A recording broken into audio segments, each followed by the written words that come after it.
সবাইকে স্বাগত জানাচ্ছি প্রবাল নিউজে। আমি এখন আছি একটি পিএম কালের ছোট্ট গরুর খামারে এবং এই খামারে এসে ঠিক আমার পেছনের যে দুটি গরু দেখা যাচ্ছে, এটি এখান থেকে একটি গরু, যেই লাল রঙের গরুটি দেখা যাচ্ছে, এই গরুটির নাম জায়েদ খান এবং আমার ঠিক পাশের এই সাদা গরুটির নাম হচ্ছে সাকিব খান।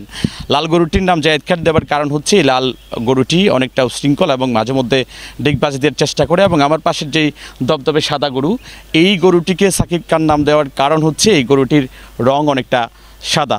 এবং এই গরুটি দুটি প্রায় 3 বছর ধরে এখানকার যিনি খামারি আছেন তিনি পালন করছেন তার খামারে, এবং পালন করে ইতিমধ্যে বড় করেছেন।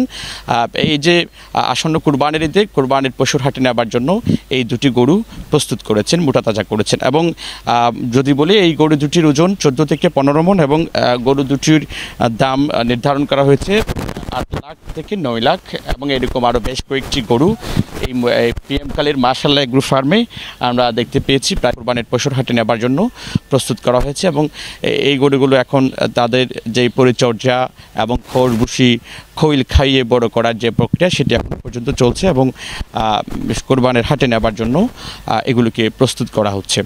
এরকম লাল এবং সাদা এরকমের আরও 7-8টি গরু ঠিক আমার পেছনের যে একটি খামার দেখা যাচ্ছে, এটি মূলত প্রান্তিক খামারেদের একটি খামার। এরকম খামারে এরকম সাদা এবং লাল আরও যে থাইল্যান্ডি এবং দেশি কিছু ষাঁড় বড় বড় প্রায় 14 থেকে 15 মণ ওজনের ষাঁড়গুলো সেখানে রয়েছে। তারেক হায়দার, প্রবাল নিউজ, কক্সবাজার।